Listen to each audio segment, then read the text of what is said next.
అందరికీ నమస్కారం. నేను చిలమతూరు మండల జనసేన నాయకుడు హరీష్ మాట్లాడుతున్నాను. నిన్నటి రోజున జాఫర్ ఇంటర్వ్యూలో నారా లోకేష్ గారు సీఎం చంద్రబాబు నాయుడే అని చెప్పడం జన సైనికుడుగా నాకైతే నచ్చలేదబ్బా. ఎందుకంటే ఈ 23 సీట్లు గెలిచిన వీళ్ళకి ఆయన భుజాన్ని వేసుకొని తిరుగుతున్నాడు పవన్ కళ్యాణ్. ఆయన చేసింది మంచిగా చెడో తెలియదు, కానీ రాష్ట్రం బాగుపడాలంటే ఇప్పుడు చేయాల్సింది కూటమిగా వెళ్ళాల్సిందే. అదే అలసుగా తీసుకొని వీళ్ళు చంద్రబాబు నాయుడు సీఎం అంటే ఎవరు ఒప్పుకోరు. ఎందుకు వేస్తారు వాళ్ళకి ఓట్లు చెప్పు? సీఎం చంద్రబాబు నాయుడు ఈ 5 ఏళ్ళలో పవన్ కళ్యాణ్ గారు రైతులను ఆదుకున్నాడు. మొన్న విశాఖపట్నంలో మత్స్యకారులను ఆదుకున్నాడు. ఎంతోమందికి సాయం చేశాడు. పేదవాళ్ళకి అందరికీ సాయం చేసి 5 ఏళ్ళు ఆయన నేను వస్తాను అంటేనే ఆయన మీద నమ్మకంతోనే జన సైనికులు ఇంత భారీ ఎత్తున ఆయనకు మెజారిటీ పెరిగింది. ఇప్పుడు సడన్గా మా నాన్నదే సీఎం సీటు అంటే ఒప్పుకునేది ఎవరు లేదు. జనసేన నాయకులు అయితే ఎవరు ఒప్పుకోరప్ప. మీ నాన్న సీఎం అవుతాడంటే ఇప్పటికే టీడీపీ మీద అసలు తగ్గిపోయింది ఓటు శాతం. 23 సీట్లు గెలిచినారంటే ఇప్పుడు జగన్ మీద వ్యతిరేకత ఉంది కాబట్టి మీకు ఓట్లు వస్తాయని మీరు అనుకుంటున్నారు. అంటేనే జన సైనికులు కానీ జనాలు కానీ ఓటేస్తారు. ఇట్లే నువ్వు ప్రచారం చేస్తావు అనుకో, సీఎం మా నాన్నే నీ మాటలు పవన్ కళ్యాణ్ ఫ్యాన్స్ అయినారు అనుకో, డిపాజిట్లు కూడా రావు. మళ్ళీ నువ్వు నిలబడవచ్చు చోట. లోకేష్ గారు మాట్లాడేటప్పుడు వాళ్ళు ఎంత సీక్రెట్గా వాళ్ళు చెప్పేది ఏముంది? పెద్ద నాయకులు పవన్ కళ్యాణ్ గారు, చంద్రబాబు నాయుడు గారు ఏం చెప్తున్నారు? ఓటింగ్ గెలిచిన తర్వాత ఎవరికి ఎక్కువ వస్తే వాళ్ళు కూర్చొని మాట్లాడి ఎవరు సీఎం కావాలనేది ఇచ్చేస్తామని చెప్పి, నువ్వు మా నాన్న గెలిస్తాడు, మా నాన్నదే సీఎం సీటు అంటే ఎవరు ఒప్పుకోరు. నేనైతే జనసైనికుడుగా సీఎం పవన్ కళ్యాణే కావాలి. 5 ఏళ్ళు ఆయన కష్టపడి 5 ఏళ్ళు లేదు 10 ఏళ్ళ నుంచి జనాలను ఆదుకుంటున్నాడు. ఆయన పార్టీ లేదు, ఇంకోటి లేదు, ఒక్క సీటు గెలిచలేదు, కానీ ఆయన ఆదుకుంటున్నాడు జనాలు. అది ప్రతి ఒక్కరికి తెలుసు జనాల్లో. ఆయన వస్తేనే రాష్ట్రం బాగుపడుతుంది. మీ నాన్న వస్తే మళ్ళీ తదా జీవా అని ఇచ్చిన హామీల్లో కొన్ని ఎగరదెంగుతాడు, కొన్ని మాత్రమే ఇచ్చిపెట్టాడు.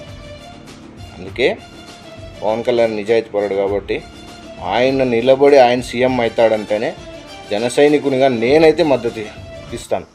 లేదంటే గోయింగ్ అయినా ఈ 5 ఏళ్ళు ఎక్కడికి పోయినరా? ఈ 5 ఏళ్ళు జనంలో ఎవరికైనా ఇలాంటి సాయం చేశాం. పవన్ కళ్యాణ్ గారు చేసిన సాయంలో ఒక్కటన్నా మేము చేశాం. మేము కూడా మద్దతుగా నిలిచాం. పవన్ కళ్యాణ్ గారు సాయం చేస్తాండే దాంట్లో ఎప్పుడన్నా చెప్పారా? ఎప్పుడన్నా చేశారా కనీసం?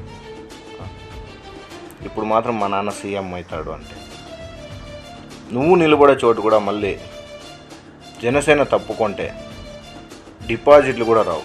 ఆయన మీద గౌరవంతో, ఆయన మీద నమ్మకంతోనే మేము కూడా ఆయన అడుగుజాడల్లోనే నడుస్తున్నాం. ఇప్పుడు ఎంతవరకు పవన్ కళ్యాణ్ ఓటు శాతం పెరిగిందనేది మీకు కూడా తెలుసు. ప్రభుత్వం పైన ఉండే వ్యతిరేకతని, అలాగే పవన్ కళ్యాణ్ గారి మీద ఉన్న అభిమానాన్ని చాలా వరకు ఓటు శాతం పెరిగింది. నాకు తెలిసి 70% పవన్ కళ్యాణ్ గారికే మద్దతు ఇస్తున్నారు ప్రజలు. నా అంచనా ఆయన మంచి చేశాడు. సోషల్ మీడియాలో ఓటింగ్ పెట్టి చూడండి ఒకసారి. ఇలా వద్దు, సోషల్ మీడియాలో ఓటింగ్ పెట్టి చూడండి. దమ్ముంటే ఎవరు సీఎం అవుతారో తెలుస్తుంది. సో అలాంటి మాటలు వద్దు, విన్నపం అంతే. వార్నింగ్లు అంతా ఎందుకని విన్నపం ఇస్తాను. నెక్స్ట్ ఇలాంటి ఇంటర్వ్యూల్లో కాన్ఫిడెన్స్ లెవెల్స్ అంటే మన ఫంక్షన్లో కూర్చున్నారు చూడు, అలా కూర్చొని సైలెంట్గా పవన్ కళ్యాణ్ గారు మాట్లాడేటప్పుడు విని ఏం మాట్లాడతారని మీరు కూడా మాట్లాడాలి.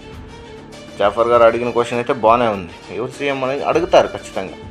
మీరు ఇవ్వాల్సిన ఆన్సర్ ఏముంది? ఇప్పుడు చంద్రబాబు నాయుడే నేను సీఎం అని చెప్పుకోలేదు, అలాగే పవన్ కళ్యాణ్ గారు కూడా నేనే సీఎం అని చెప్పలేదు. ఎందుకంటే వాళ్ళు ఎవరు ఎక్కువ వస్తే వాళ్ళు సీఎం కావాలనుకుంటారు.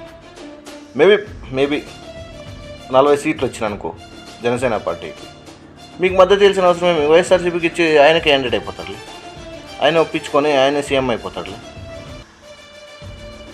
ఆయన 40 సీట్లు 30 సీట్లు వచ్చినా కానీ ఆయన సీఎం క్యాండిడేటే పవన్ కళ్యాణ్ గారు. ఇది గుర్తుపెట్టుకోండి. మీకు మద్దతు ఇవ్వకుండా ఆయన పక్కన పార్టీకి, ఏ పార్టీకి మద్దతు ఇచ్చినా ఆ పక్క సీట్లు వచ్చిన పార్టీకి అక్కడ 40 వచ్చినా ఇక్కడ 30 వచ్చినా 70 సీట్లలో కూడా ఆయన సీఎం అయిపోతారు. సో తెలుసుకొని మాట్లాడేటప్పుడు ఇప్పుడు మీకు దండ పవన్ కళ్యాణ్ గారు టీడీపీకి మాత్రం నేనేం దీన్ని అదేదో అంటారే గొడవలు క్రియేట్ చేయడానికి అయితే చెప్పట్లేదు. మీరు అన్న విధానం అయితే నాకు నచ్చలేదు. దాని మీదే నేను చెప్తున్నాను. కాన్ఫిడెన్స్ లెవెల్ కొంచెం తగ్గించుకోండి.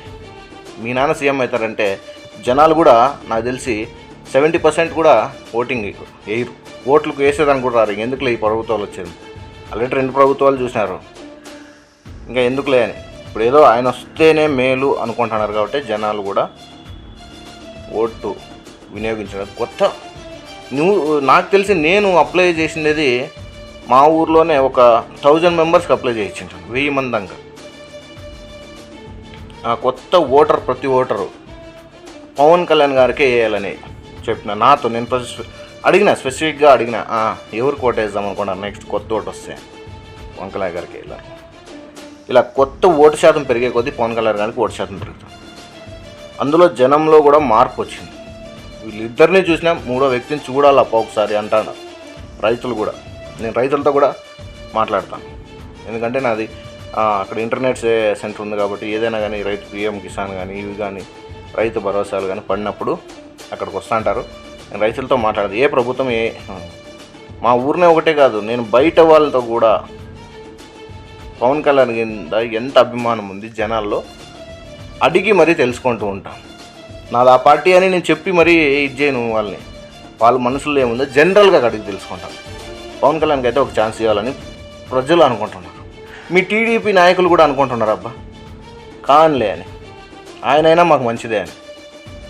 అర్థమైందా? తెలుసుకొని మాట్లాడాలని లోకేష్ గారికి విజ్ఞప్తి చేస్తున్నాను. నెక్స్ట్ ఇలాంటి మాటలు వద్దని నేను ఫీల్ అవుతాను. అంతే. Thank you.